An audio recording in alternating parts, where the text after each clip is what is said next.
Yesterday morning, my son Ryan called me, his voice cracking with panic. "Mom, why are all the cards declined? My mother-in-law and I couldn't pay for lunch at the restaurant. People are laughing at us." His desperation filled me with a satisfaction I never thought I'd feel toward my own child. But to understand why I reached this point, I have to tell you what happened the evening before, when my daughter-in-law Dana decided to humiliate me in front of the whole family. I'm 68 years old, and for the last few years, ever since I was widowed, I've become the personal ATM for my son and his wife. Every whim, every craving, every unnecessary expense came out of my savings. But yesterday, while I was serving coffee in my own home, Dana turned to her friends who had come to visit and let slip the words that would change everything forever. "That old woman is only good for paying our bills." My son Ryan, instead of defending me, burst out laughing as if he'd just heard the funniest joke in the world. I stood there, coffee pot in hand, watching them make fun of me in my own living room. My hands trembled, but not from sadness. They trembled with a cold rage I had never felt before, because in that moment, I understood something I had been denying for years. To them, I wasn't a mother. I wasn't a mother-in-law. I wasn't even a person. I was just a bank account with legs. For 10 years, I was their financial salvation. When Ryan lost his job, I paid his rent for 8 months, $800 a month that came out of my pension without him lifting a finger to look for real work. When Dana wanted to refresh her entire wardrobe because she needed to look professional, it was $3,000 on my credit card. When they wanted to go on vacation to Hawaii because they deserved it after so much stress, another $5,000 disappeared from my savings. They never invited me on those vacations, of course. I was good enough to pay, not to accompany them. "It's a romantic trip, Mom," Ryan would tell me whenever I hinted that I'd like to see the ocean. "You understand, right?" And I, like the fool I was for years, always understood, always paid, always kept quiet, while they lived the life I financed. The last straw came 3 months ago, when Dana decided she needed a new car. "The one we have is getting too old, Georgia," she told me in that syrupy voice she used when she wanted something expensive.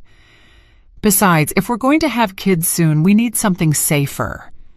A $15,000 down payment, $15,000 that represented 2 years of my savings, but I paid it, as always, because it was for the good of the family. But yesterday, after hearing those venomous words, after seeing my own son laugh at me, something in my heart changed forever. That night I couldn't sleep, not from sadness, but from a clarity that burned inside me. I got up at 3 in the morning, turned on my computer, and began making the decisions I should have made years ago. First, I canceled all the additional cards they had in my name, every single one of the 5 cards they used as if they were their own. Then I closed the shared savings account where I deposited money every month for emergencies that were never real emergencies, but rather expensive restaurant bills and designer clothes. I also changed all the passwords to my bank accounts and removed their names from my automatic transfers. At 6 in the morning, when I was done, I poured myself a coffee and sat in my favorite armchair. For the first time in years, I felt at peace. I knew that soon my phone would ring, and on the other end would be my desperate, humiliated son demanding an explanation, and I would be ready to give him one. The phone rang at exactly 9:15 in the morning. I was sitting in my kitchen, enjoying my second coffee of the day, when I saw Ryan's name on the screen. I didn't answer immediately. I let it ring 3 more times while I savored a moment of power I hadn't felt in decades. When I finally picked up, his voice was desperate, almost hysterical. Mom, why are all the cards declined? I'm here at the Crestview Grill with Dana's mother. We wanted to have lunch and celebrate her birthday, but none of the cards work. It's humiliating. People are staring at us. The waiter is getting impatient, and I don't have enough cash to pay a $200 bill. What's going on? The irony was delicious. They had chosen the Crestview Grill, the most expensive restaurant in town, to impress Dana's mother. The same place I was never invited to, despite having paid for family dinners there for years when they went without me. Now they were there, surrounded by the high society they so desperately wanted to impress, and they couldn't even pay for a single dish. "Good morning, Ryan," I replied with a calmness that surprised even me. "The cards are canceled because I've decided I'm no longer going to finance your lifestyle." "What? Are you crazy? We're in public. Dana's mother is here. How am I supposed to explain that my own mother left me high and dry? This is ridiculous." "What's ridiculous, son, was hearing you laugh yesterday when your wife said I was only good for paying your bills. What's ridiculous is realizing that for 10 years I've been treated like an ATM instead of your mother." There was a long silence on the other end. I could hear voices in the background, probably Dana and her mother wondering what was happening. The waiter must have been waiting for the payment, and other diners were likely starting to notice the awkward situation. "Mom, please, don't do this now. We can talk later, but I need you to reactivate the cards. Just for today, I promise." I cut him off. "No more promises, Ryan. No more just for today. For 10 years, I've heard the same promises. For 10 years, I've been your easy solution for everything. But yesterday, I learned something important. You don't respect me. You don't value me, and you definitely don't love me the way I loved you." "That's not true. Of course we love you. Dana was just joking. You know how she is." "I know exactly how she is, Ryan, and I know exactly how you are. That's why I made this decision." I could hear him breathing heavily. I imagined the situation at the restaurant was getting more tense with each passing minute. His mother-in-law had probably noticed something was wrong, that the gold card he always used to impress wasn't working. "Mom, please, we can't just stand here. What do you want us to do? Wash dishes? Should we call the police? This is a humiliation." "Now you know how I felt for years," I replied. "The difference is, you're 35 years old and should be able to solve your own problems." "Are you sick? Are you feeling okay? This isn't like you, Mom. You've never been this cruel." Cruel. That word hit me like a slap. I was cruel after years of sacrificing, of depriving myself of things I wanted to give them everything they asked for. After working until I was 65 to ensure they had a decent inheritance, after being left alone every Christmas while they traveled with my gifts of money. "Cruel was laughing at me yesterday," I said with a coldness I didn't know I possessed. "Cruel was treating me like I was invisible for years, except when you needed money. Cruel was making me feel like my only value as a mother and as a person was my bank account." "Mom, Dana didn't mean it like that." "Dana said exactly what she thought, and you agreed with her. You both made it very clear what my place is in your lives." I heard louder voices in the background.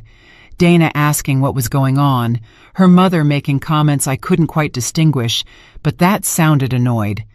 The waiter had probably already brought the check and was waiting with that forced patience they use when they know there's a problem. "Look, Mom, I get that you're upset, but this isn't the way to handle it. We can sit down and talk like adults, but right now I need you to help me. Just this one more time, and then we can change things. Just this one more time." I laughed, and my own laughter sounded strange, bitter. Do you know how many times I've heard that phrase? Do you know how many last times I've financed over the past 10 years? "But Mom..." "No, Ryan, not this time. This time, you're going to have to find another solution. You have jobs, you have friends, you have in-laws. Figure it out. How are we going to explain to Dana's mother that my own mom abandoned us in a restaurant? How am I going to face the people who know us? Everyone is going to be talking about this. And there it was, the naked truth. He wasn't worried about fixing our relationship. He wasn't reflecting on how they had treated me. He only cared about his image, his reputation, what people would think. Just like always. That's your problem to solve, son. For years, I worried about your image, your comfort, your happiness. Now it's time for me to worry about mine. You can't do this. You're my mother. Exactly. I'm your mother, not your employee. I'm your mother, not your personal bank. I'm your mother, not your financial lifeline. And as your mother, I should have taught you years ago how to stand on your own 2 feet. There was another longer silence. This time I could feel his desperation through the phone. He was probably doing mental calculations, thinking about who he could call, how he could get out of this situation without completely losing face. Mom, please. Dana is crying. Her mother is asking what kind of family we are. The waiter has already asked us 3 times if everything is okay. Please have mercy. Mercy. Another word that made me tremble. Where was their mercy when I stayed up late calculating how to pay their expenses on top of my own? Where was their compassion when I deprived myself of buying new clothes so I could give them money for their whims? Mercy is earned over years, Ryan, and you two lost it yesterday. I hung up the phone. My hands were trembling slightly, but not from fear or sadness. They were trembling with adrenaline, with a sense of power I hadn't experienced in decades. For the first time in years, I had put my own needs first. For the first time in years, I had said no. For the next 30 minutes, the phone didn't stop ringing. First, it was Ryan again, then Dana, then a number I didn't recognize, which I assumed belonged to Dana's mother. Every call I rejected gave me more strength, more conviction that I was doing the right thing. I poured another coffee and sat on my patio, enjoying the silence I had missed so much. But the calm didn't last long. At 11 in the morning, I heard the unmistakable sound of Ryan's car pulling into my driveway. The car I had helped pay for, of course.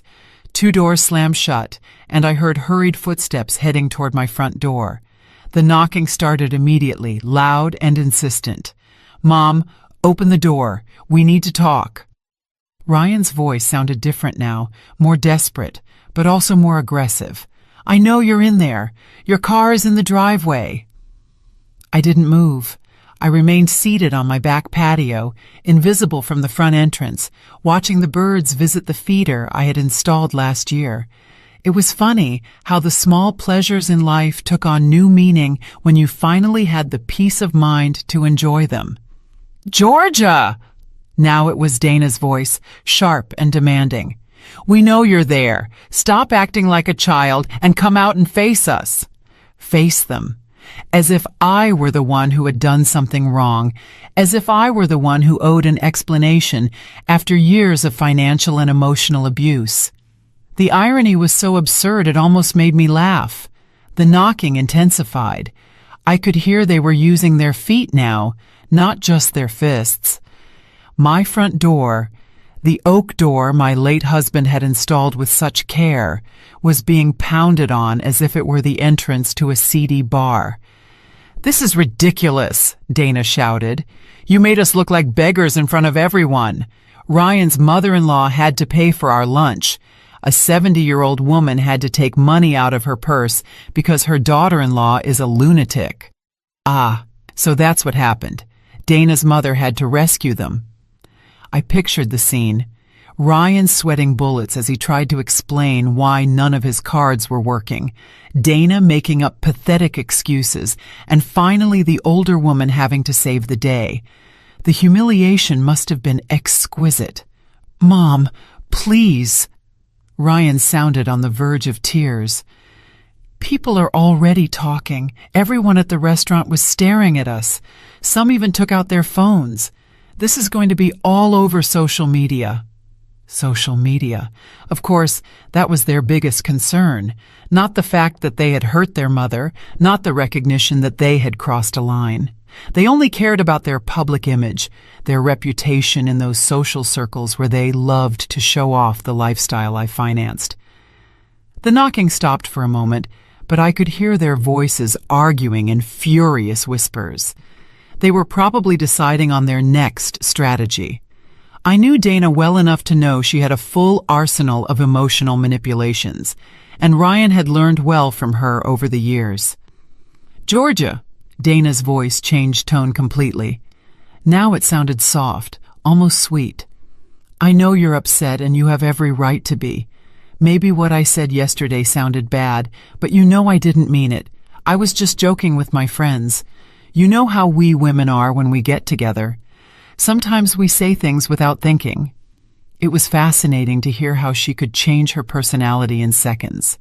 From the furious woman who had been screaming and kicking my door, she had now transformed into the understanding daughter-in-law who had only made a small communication error.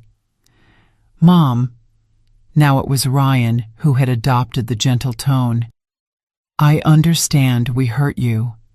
Dana explained to me what happened yesterday, and you're right to be upset. But declining the cards doesn't solve anything. It just makes things worse for everyone." For everyone. Not for me, of course. For them, for their comfort, for their lifestyle. My emotional well-being was still not part of the equation. "Please, Mom, we can fix this. We can change things." Ryan's voice broke slightly. "But I need you to reactivate the cards today. I have bills due. The car insurance is due tomorrow, and Dana has doctor's appointments this week. We can't just be left without money out of the blue." Without money? As if it were their money, as if I were responsible for their insurance, their medical appointments, their expenses as independent adults. In that moment, I understood with crystal clarity that they truly didn't see the difference between my money and theirs. In their minds, my savings were a family resource, not the result of decades of work and sacrifice from a woman who had already paid her dues in life. "Georgia, please think about what you're doing." Dana had switched strategies again. Now her voice sounded concerned, almost motherly. "What will people think if they find out you cut off your own son? What will they say at church? What will the family think?" The church, the family. It was always the same with her, using my reputation, my relationships, my image as emotional leverage. As if my worth as a person depended on what others thought. As if my dignity was less important than the opinion of people who probably didn't even know how they treated me in the privacy of our home. "Look, Mom." Ryan had adopted a more serious, more adult tone now. "I understand you want us to change some things. We can talk about boundaries, about how to better manage the family finances. But this isn't the way. This is emotional manipulation." Emotional manipulation. The words echoed in my head like a slap. I was being emotionally manipulative after years of subtle blackmail, of being made to feel guilty every time I hesitated to give them money, of them using my motherly love to empty my bank account. The projection was so obvious it almost made me laugh.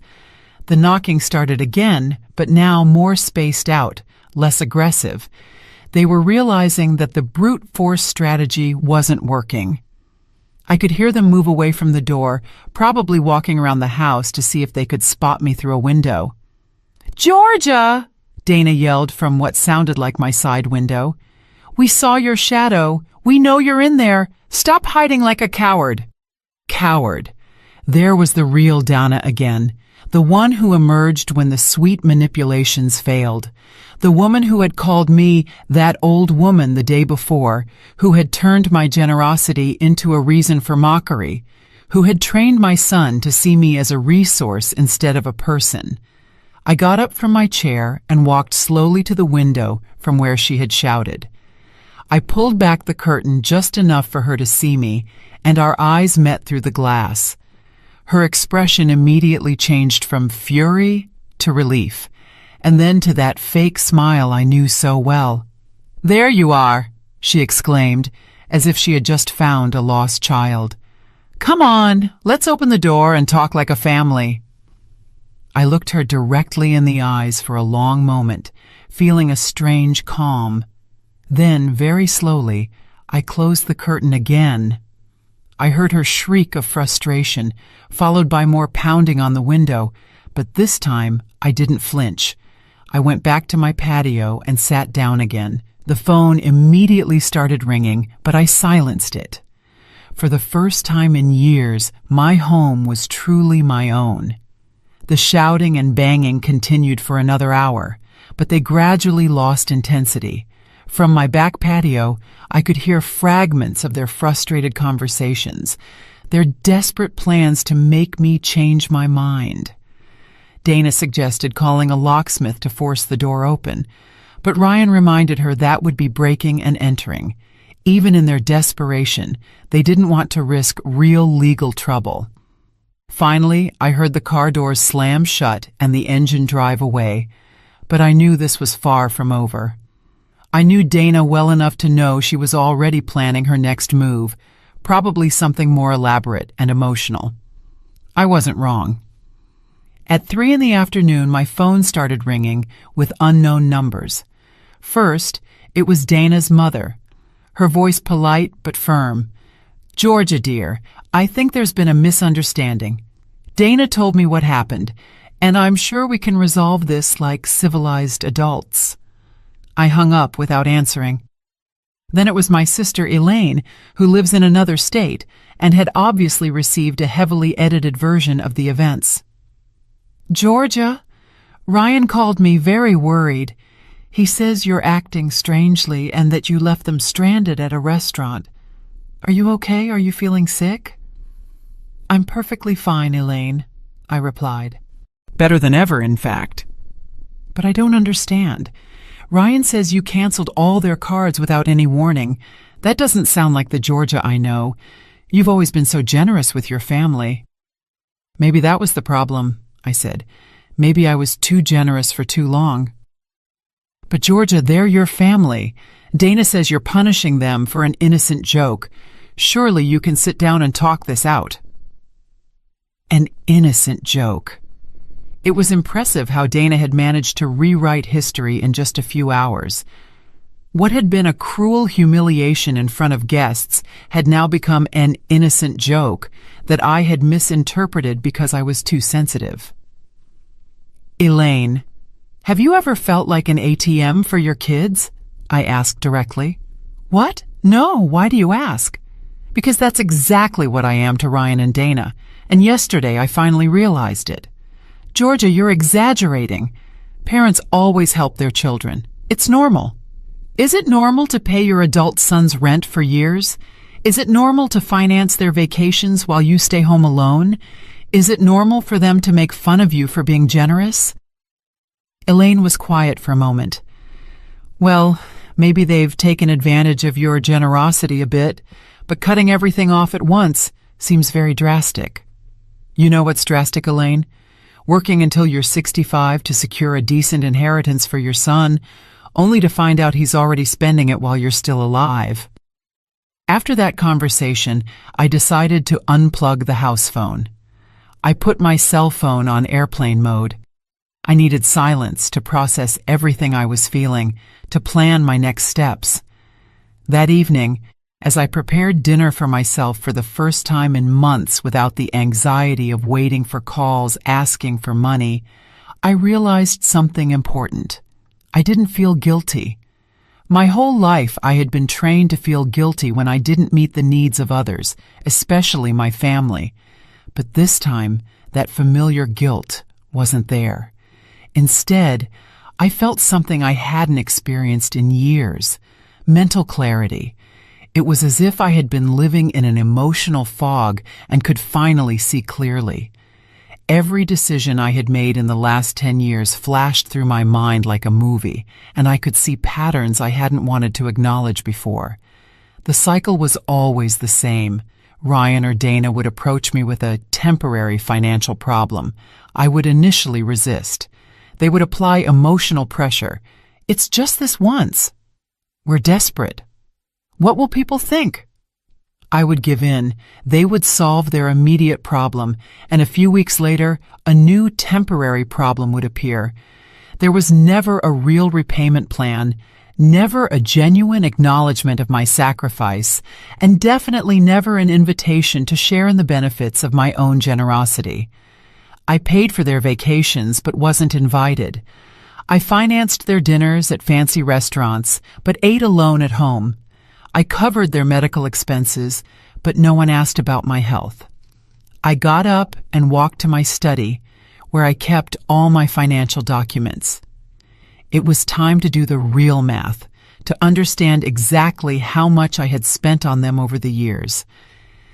I pulled out my bank statements from the last 5 years and started calculating. The figure was devastating, $86,000. $86,000 in 5 years. That didn't even count the previous years, when I didn't keep such detailed records. It was more than half of my total pension, more than what many people earn in 2 years of work. But the most painful part wasn't the amount of money. It was realizing that in exchange for those $86,000, I had received mockery, indifference, and the treatment of being seen as an obligation rather than a blessing. As I reviewed the numbers, I found something that made me tremble with rage. They had been using one of my cards for premium streaming services, expensive gym memberships, and magazine subscriptions I didn't even know existed. Small monthly charges that added up to hundreds of dollars a year, money that was automatically coming out of my account to pay for luxuries I never enjoyed. That night, I made another important decision. I took my will out of the file cabinet and read it carefully. I had drafted that document 5 years ago when I still believed I was securing the future of a loving and grateful family. Ryan was the sole beneficiary of everything: the house, the savings accounts, the investments, everything. But now I saw that will with different eyes. Why should I leave my entire estate to someone who had already spent more than half of it while I was still alive? Why reward someone with an inheritance who had treated me like a resource instead of a mother? I decided that the next day I would call my lawyer to schedule an appointment. It was time to make some significant changes to my estate plans. If Ryan wanted to treat me like a bank, then he would have to be content with the interest, not the principal. I went to bed that night with a strange but liberating feeling. For the first time in years, I had made decisions based solely on my own well-being. For the first time in years, I hadn't stayed awake worrying about the financial problems of other adults. I slept better than I had in months. The next day, I woke up with an energy I hadn't felt in years. It was Friday, and for the first time in a long time, I had plans that didn't involve solving anyone else's problems. First, I would call my lawyer, then I would go to the bank to make some additional changes. And maybe, just maybe, I would buy myself something nice with the money I normally would have spent on someone else's whims. I plugged the house phone back in while I made breakfast. As expected, I had 14 messages on the answering machine. I listened to them while I drank my coffee, and each one confirmed that I had made the right decision. Message 1. Dana, with a tearful voice. Georgia, it's Dana. I know you're upset, but please think about what you're doing. Ryan didn't sleep at all last night. He's so worried about you. He says he's never seen you like this. Please call us. Message 2. Ryan, sounding desperate. Mom, I need to talk to you. I went to the bank this morning and they told me you closed the account where you deposited money for our emergencies. Why would you do that? That account was for both of us. It was fascinating how he continued to refer to my money as ours. That account had never been for both of us.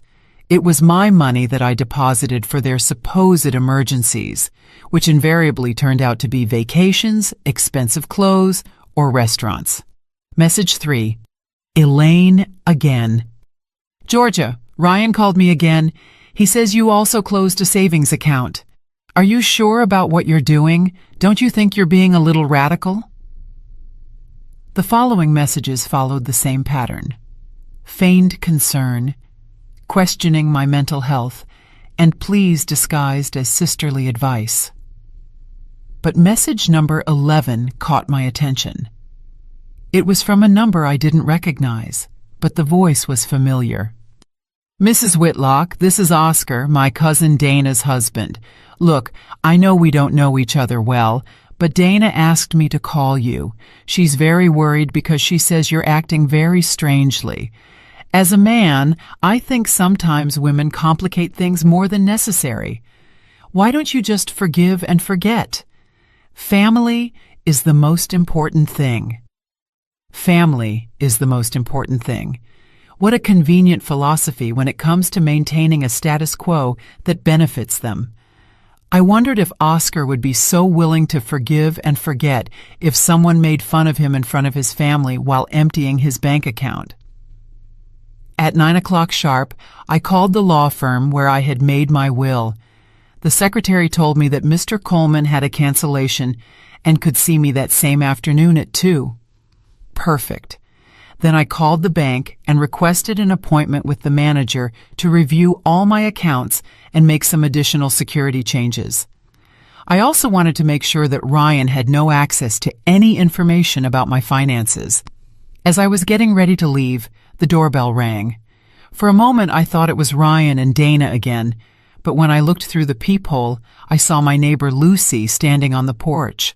Lucy was a 62-year-old woman who had been widowed 2 years ago, and we occasionally chatted over the garden fence. I opened the door with some curiosity. Lucy had never formally come to visit me before. "Good morning, Georgia," she said with a warm smile. "I hope I'm not bothering you, but I heard a lot of noise and shouting yesterday, and I wanted to make sure you were okay." I invited her in and served her coffee. It was refreshing to have someone in my house who wasn't there to ask for money or manipulate me emotionally. "Is everything all right?" she asked with genuine concern. "Yesterday I saw your son and his wife were here for hours, shouting and banging on the door. I was about to call the police." I told her the whole story, not the intimate details, but enough for her to understand the situation. Lucy listened without interrupting, occasionally nodding with expressions of understanding. "Georgia," she said when I finished, "I have to confess something. For years, I've watched how they treat you when they come to visit. I've seen them arrive in new cars, dressed in expensive clothes, talking on the latest phones. Meanwhile, you're still driving the same car from 10 years ago and shopping at discount stores." Her words hit me because it was external confirmation of something I had been denying internally. Others could see the obvious that I had refused to acknowledge. "But what has struck me the most," Lucy continued, "is that I've never seen them do anything for you. I've never seen them help you with your groceries, fix something in your house, or simply visit you without it being to ask for something." "Is it that obvious?" I asked, feeling a mix of shame and relief. "To someone looking from the outside, yes, but I understand why you couldn't see it. When you're a mother, you always want to believe the best of your children." Lucy stayed for another hour, and our conversation was the most honest and liberating one I'd had in months. She told me about her own experiences with adult children who expected her to solve all their problems and how she had learned to set boundaries after being widowed. "You know what helped me the most?" she said before leaving. "Realizing that being a good mother doesn't mean being a martyr. You can love your children without sacrificing your dignity for them." Her words resonated in my mind all the way to the bank. In the manager's office, we reviewed all my accounts and implemented new security measures. I changed all the passwords, added two-factor authentication, and made sure that only I had access to any financial information. "Mrs. Whitlock," the manager said as he processed the changes, "may I ask why these drastic changes? Do you have any specific security concerns?" "Let's just say I finally realized that my biggest financial security risk lives in my own family," I replied. The manager nodded with understanding. "It's more common than you think, ma'am. We see many cases of older adults being taken advantage of financially by relatives. You did the right thing by protecting yourself." After the bank, I went to lunch by myself at a small, cozy restaurant I had always wanted to try, but had never allowed myself the luxury. I ordered the most expensive dish on the menu, a glass of wine, and dessert. The total bill was $45, less than what Ryan and Dana spent on a single round of drinks on their nights out. As I savored my lunch, I realized something important. It had been years since I had enjoyed a meal without the constant anxiety of calculating how much it was costing me, how much I might need to set aside for Ryan's next emergency, or whether I could afford this small personal pleasure. For the first time in years, I was eating with true appetite and enjoyment. The appointment with Mr. Coleman, the lawyer, was revealing in ways I hadn't anticipated. When I explained the situation and my desire to change my will, he showed no surprise at all. In fact, he told me that cases like mine were more frequent than I imagined. "Mrs. Whitlock," he said as he reviewed my current will, "I see we drafted this document 5 years ago. At that time, you designated your entire estate to your son, Ryan. Are you sure you want to make significant changes?" "Completely sure," I replied. Over these 5 years, I've seen my son's true character. He has shown that he doesn't value my generosity, and frankly, he has already spent more than half of his inheritance while I'm still alive. The lawyer took notes as I detailed the $86,000 I had documented, not counting the previous years. His eyebrows raised slightly when I mentioned the figure. "I understand your position," he said. "What kind of changes are you considering?" "I want to divide my estate, a portion for charitable organizations that truly help people in need, not capricious adults. Another portion for my sister Elaine, who has always been independent and has never asked me for anything. And for Ryan." I paused. "For Ryan, just enough to show that I haven't disinherited him out of malice, but not enough for him to continue living without working." "Are you thinking of a specific percentage?" 50% for charity, 30% for my sister, and 20% for Ryan, with the condition that he can only receive his share if he demonstrates a full year of complete financial independence. The lawyer smiled slightly. "That last condition is interesting and completely legal. You're essentially incentivizing personal responsibility." I left the law firm feeling a deep satisfaction. For the first time in years, I had made decisions about my future that reflected my real values, not my fears or my maternal guilt. When I got home, there was an unfamiliar car in my driveway. An older woman, elegantly dressed, was standing on my porch. It was Dana's mother, Claudia. "Georgia," she said with a forced smile when she saw me arrive. "Good, you're here. We need to have a woman-to-woman talk." I invited her in, more out of curiosity than politeness. I wanted to hear what version of the events this woman had received. "Look, dear," Claudia began once we were seated, "I know there was a misunderstanding yesterday between you and the kids. Dana told me everything, and frankly, I think you're exaggerating the situation." "Exaggerating?" I asked. "Well, yes. Dana says she made a comment that you misinterpreted, and now you've taken very drastic measures, canceling your own son's credit cards.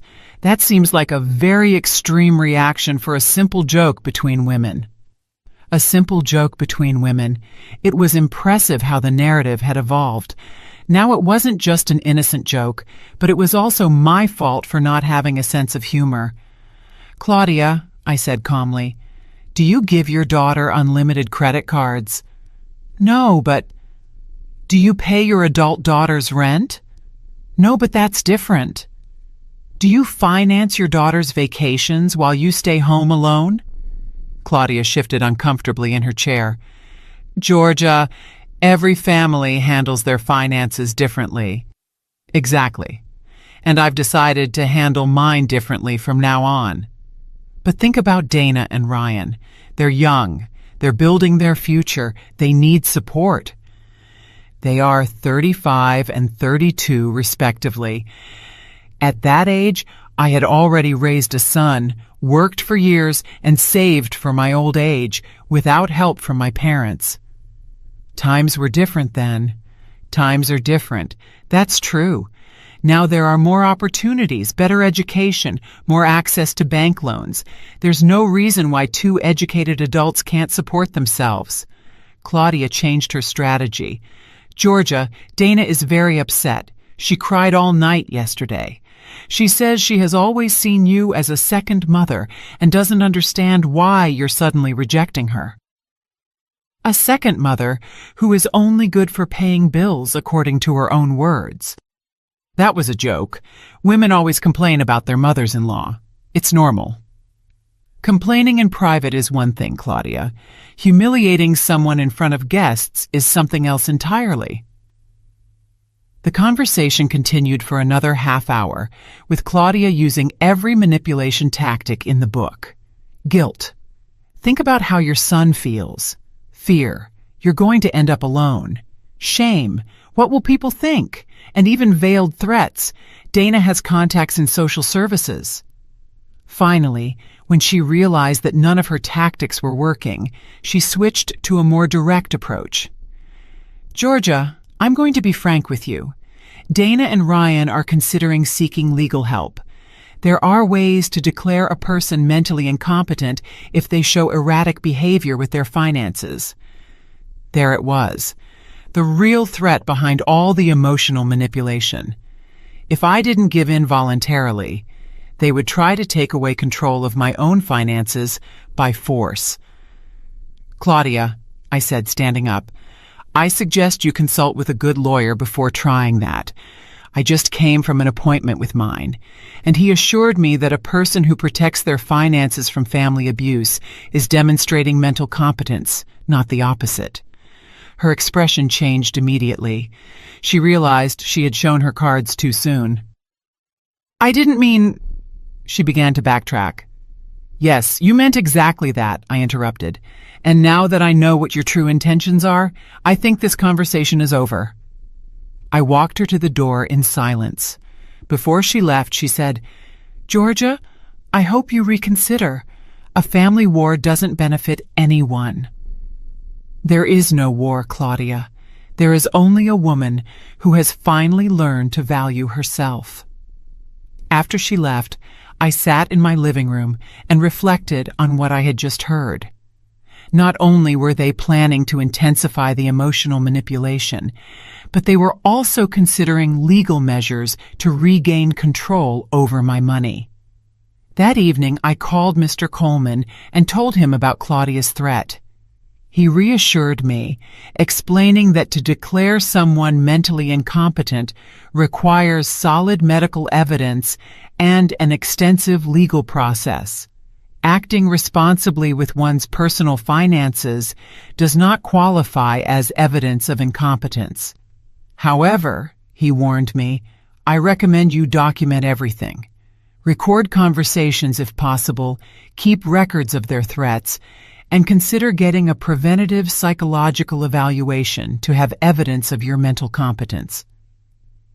That night, for the first time since this all began, I felt a little bit of fear. But it wasn't fear of doing something wrong. It was fear of how far they would be willing to go to regain control over my money. But I also felt something stronger than fear: determination.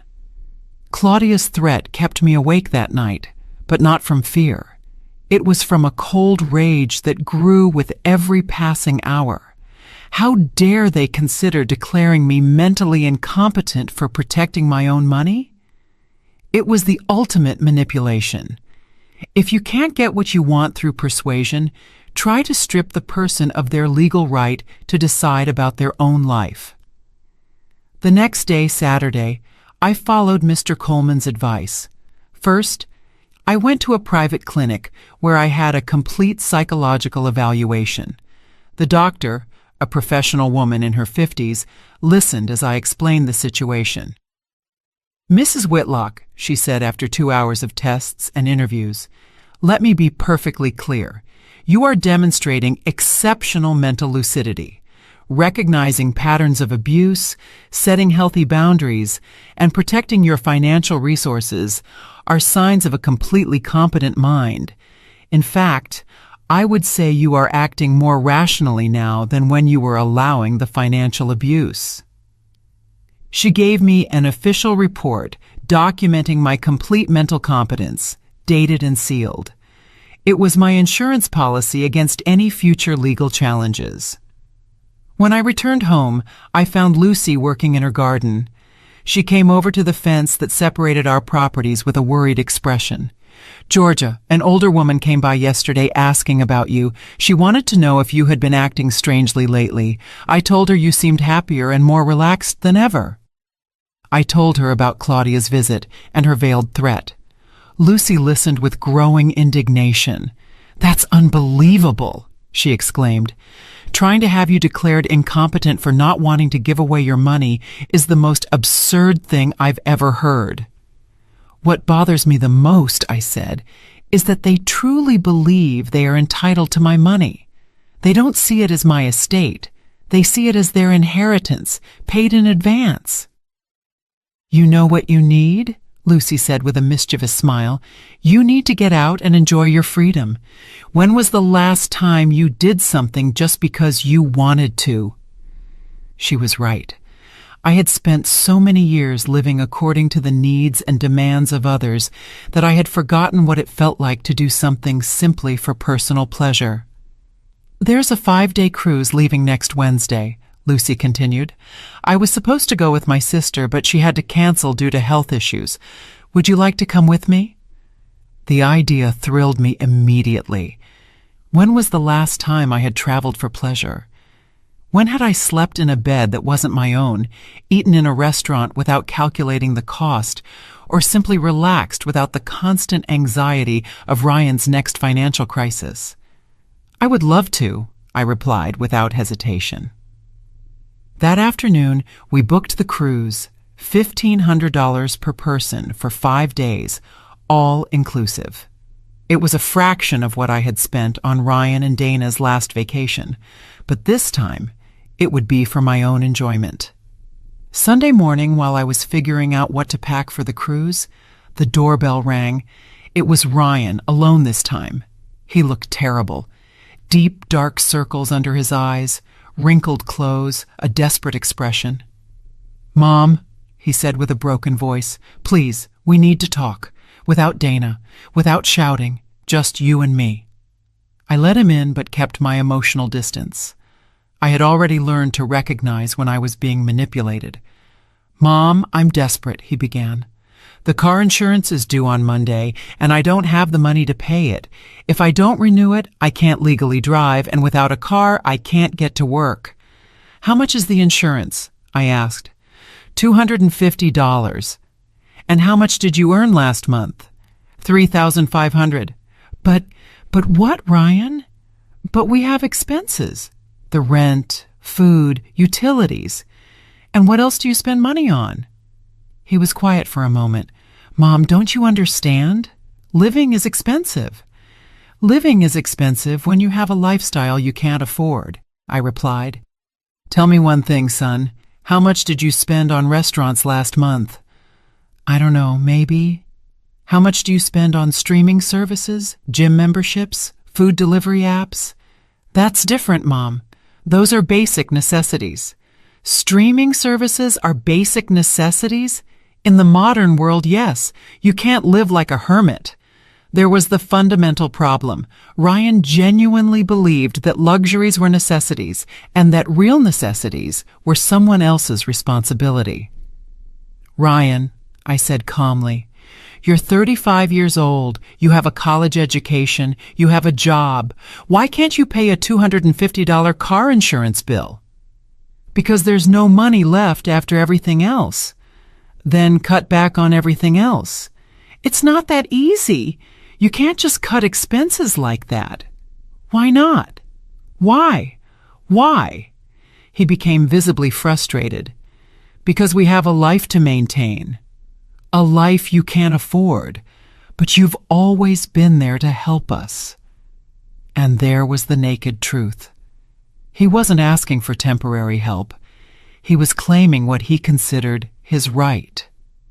In his mind, I was a permanent part of his financial structure, not a mother who occasionally provided support. "Ryan, I'm going to ask you something, and I want an honest answer. Have you ever, in these 10 years, made a real budget and tried to live solely on your salary?" He fell silent. "Have you ever considered moving to a cheaper apartment?" Silence. "Have you ever voluntarily cut back on expenses so you wouldn't have to ask me for money?" "Mom, those are unfair questions." "Unfair? It's unfair to ask a 35-year-old adult if he has tried to live within his means. You don't understand the pressure we're under. Dana has expectations. Her friends live a certain way. We can't look poor. And when did you consider that my expectations and my financial pressure mattered?" For the first time in the conversation, Ryan was completely silent. I could see in his eyes that he was processing something he had never considered before. "Mom," he finally said in a softer voice, I didn't know you felt pressured." "Really? You never wondered how I could afford your lifestyle while I ate beans and rice? You never wondered why I never bought new clothes for myself, but always had money for your emergencies?" Tears began to roll down his cheeks. I thought you liked helping us. I thought it was your way of showing love." "And it was, Ryan. But you turned my love into an obligation. You turned my generosity into an expectation. And finally, you turned my sacrifice into a reason for mockery." "Mom, what Dana said was the straw that broke the camel's back, but the glass had been filling up for years." Ryan cried silently for several minutes. When he finally spoke, his voice sounded different, more mature. "What can I do to fix this?" "You can start by paying for your own car insurance." Ryan sat in my living room for almost an hour after our conversation. We didn't talk much more, but I could see that something had changed in his expression.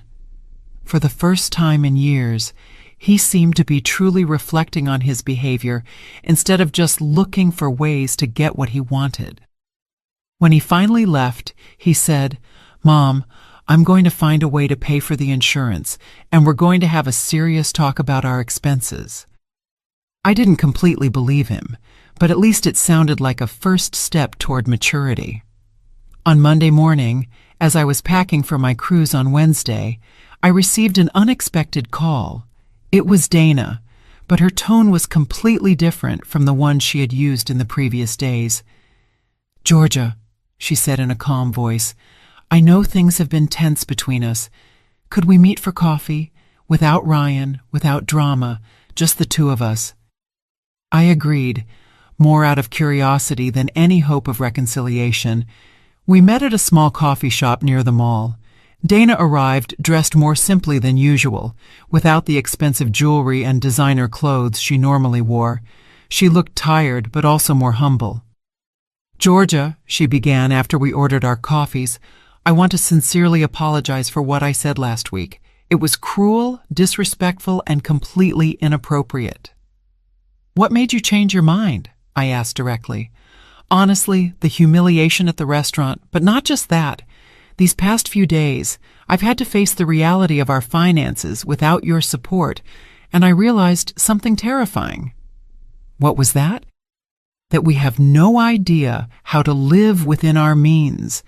We've been living for years as if we were rich because you financed the difference between our income and our expenses. It was the first time I had heard Dana offer an honest reflection on her financial situation. Yesterday, she continued, Ryan and I sat down and made a real budget, just with our salaries without any outside help. Do you know what we discovered? Tell me. That we spend almost double what we earn. Double, Georgia. Not just a little more, but double. And you always covered the difference. And what are you going to do now? We're going to have to make drastic changes.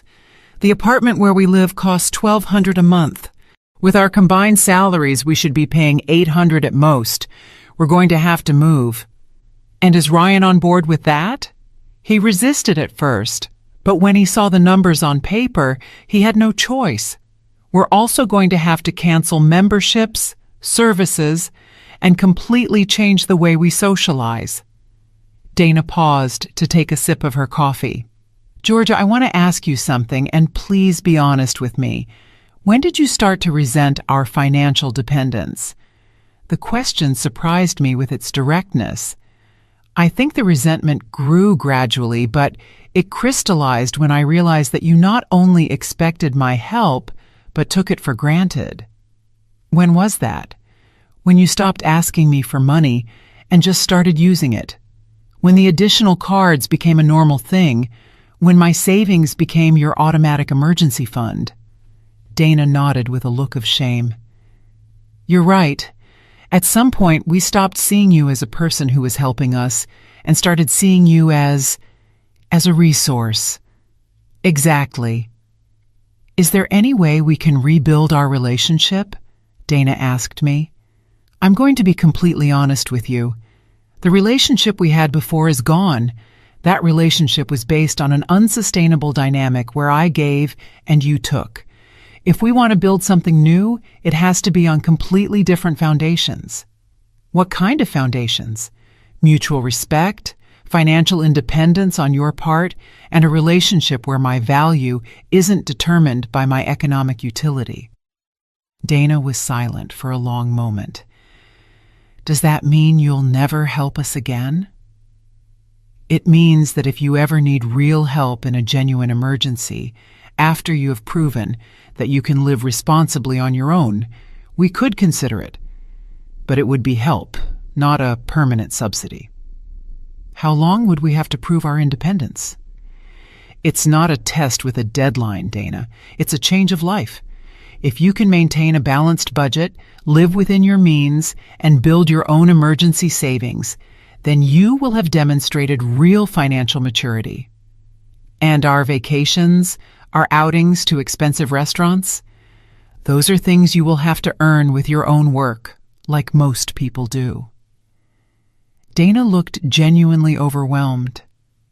Georgia, I'm not sure we know how to live like that. Then it's time you learn.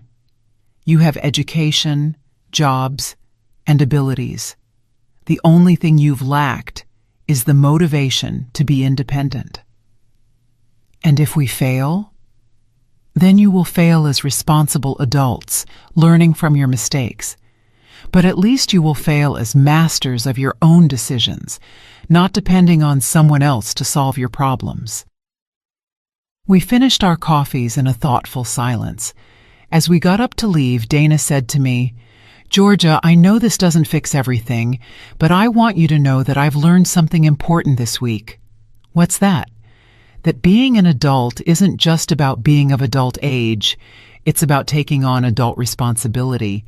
And we've been playing at being adults while you carried the real responsibilities. It was the most mature reflection I had ever heard her make. That night, as I finished packing for my cruise, I felt strangely at peace. I hadn't lost a family. I had left behind a toxic dynamic that was hurting all of us. If Ryan and Dana truly wanted to change, They would have to prove it with actions, not words. On Tuesday, I received a text message from Ryan. "Mom, I got a personal loan to pay for the car insurance. I also found a cheaper apartment. We're moving next month. I wanted you to know." It wasn't much, but it was something. A small step toward the independence they so desperately needed. That night, I slept soundly, knowing that the next day I would begin my first truly personal adventure in decades. The cruise was a revelation. 5 days of waking up when I wanted, eating whatever I craved, and doing activities just because they brought me pleasure. Lucy turned out to be the perfect travel companion, independent, fun, and completely free of family drama. On the ship, I met other women my age who had been through similar experiences. During one dinner, a woman named Elaine told me how her 3 adult children had drained her retirement fund before she finally said enough was enough. Another woman, Isabel, had discovered that her son was using her credit card to gamble online. "What surprised me the most," Isabel said as we watched the sunset from the deck, "was realizing that I wasn't the only one. I thought it was a problem unique to my family, but it turns out there's a whole generation of parents who don't know how to say no to our adult children." When I returned home on Sunday, I felt renewed. 5 days without a single call asking for money, without financial anxiety, without the constant burden of solving other people's problems. It was like remembering who I was before I became the family bank. There were several messages on my answering machine, but to my surprise, none of them were a desperate demand for money. Ryan had called twice simply to see if I had arrived home safely from the trip. Dana had left a short message. "I hope you enjoyed your cruise. We'd love to hear about your experience when you have time." On Monday morning, Lucy came to visit with coffee and pastries to hear all the details of the trip. As we chatted on my patio, I saw Ryan's car park in my driveway, but this time, instead of getting out immediately and heading for my door, he sat in the car for several minutes. When he finally rang the doorbell, his expression was different. He seemed nervous, but also more mature somehow. "Mom," he said when I opened the door, "I know you just got back from your trip, but could we talk for a moment?" I invited him in. Lucy discreetly excused herself and went back to her house. "Mom, I wanted to tell you what we've been doing this week," Ryan began. "Dana and I moved into a smaller apartment. We're paying $400 less in rent per month." "How do you feel about the change?" "Honestly, it was tough at first. The apartment is smaller, it's in a less fancy neighborhood, but after a few days, I realized something important." "What was that?" "That I can sleep peacefully knowing that we're paying for everything with our own money. I don't have that constant anxiety of not knowing how we're going to cover next month's expenses." It was the first time I had heard Ryan talk about financial anxiety from his perspective. It had never occurred to me that he might have also been stressed by the unsustainability of his lifestyle. We also canceled the expensive gym memberships and signed up for a basic one that costs a fifth of the price, he continued, and Dana found a part-time job on weekends to generate extra income. "Dana is working more?" "Yes, and it was her idea. She says she wants to contribute more actively to our finances instead of just managing money that comes from other places."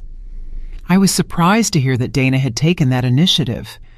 "Mom, I also wanted to apologize formally, not just for what happened 2 weeks ago, but for all these years. I never realized I was treating you like an ATM instead of my mother." "What made you realize it?" "When we had to make our first real budget, I realized I had no idea how much it really cost to live. My entire adult life, I had been living beyond my means because you covered the difference." Ryan paused and looked me directly in the eyes. "Mom, I want you to know that these last few days have been the first in years where I truly feel like an adult. making my own decisions, solving my own problems, being responsible for my own consequences. And how does that feel? Terrifying, but also liberating. I didn't know how much weight I was carrying until I got rid of it. Weight? The weight of knowing deep down that I wasn't truly independent. The weight of knowing I was living a financial lie. The weight of knowing that my lifestyle depended on exploiting my mother's generosity. Those words hit me deeply. For years, I had thought I was the only one suffering in that dynamic. But it turned out that Ryan had also been carrying guilt and anxiety. Mom, I know I have no right to ask you for anything after everything that's happened, but there's something I'd like to ask you. Tell me. Do you think we can ever have a normal relationship? A relationship where I'm your son who visits you because he loves you, not because he needs something? The question moved me because it implied that he understood the difference. Ryan, that relationship can start today if you want it to. I've always wanted to have a son who visits me because he cares about me, not because I'm useful. So, would you like it if Dana and I came for lunch on Sunday? We'll bring the food, we'll cook, and we'll just spend time together. I would love that. After Ryan left, I sat in my living room reflecting on everything that had changed in 2 weeks. I had lost my role as my family's financial savior, but I had gained something more valuable: my self-respect and the possibility of a genuine relationship with my son. That night, I called Mr. Coleman to ask about modifying my will again. After the conversation with Ryan, I wanted to consider a different approach. Instead of punishing him permanently, I decided to create a will that rewarded maturity demonstrated over time. As Whitlock, the lawyer said, "You're thinking of a tiered will based on behavior." Exactly. If Ryan demonstrates real financial independence for 2 consecutive years, he could receive a larger portion. If he continues that pattern for 5 years, another larger portion. But if he falls back into his old habits, we revert to the original plan. It's an intelligent structure. It incentivizes long-term personal growth. As I hung up the phone, I realized that for the first time in years, I was planning my future based on hope instead of fear. Hope that my son had truly learned and grown. Hope that our relationship could heal. Hope that my final years would be lived with dignity and respect. I went out to my patio and looked at the stars. In the distance, I heard the sound of the fountain I had installed in my garden last year, a small luxury I had allowed myself only after years of doubting whether I deserved to spend that money on myself. Now I knew the answer. I had always deserved to treat myself with the same generosity I had shown to others. It had taken me 68 years to learn that lesson, but I had finally learned it, and I would never forget it again. If you enjoyed my story, you can support me by sending a super thanks so I can write more stories like this. Thanks a lot in advance. What about you? What would you do in this person's shoes? I'd really love to hear your thoughts, so drop them in the comments. I'm always curious to know what you think. Oh, and let me know where you've heard this story. If you want to hear more life stories like this, like the video and subscribe to my channel. There are many more waiting for you. Big hugs and see you next time.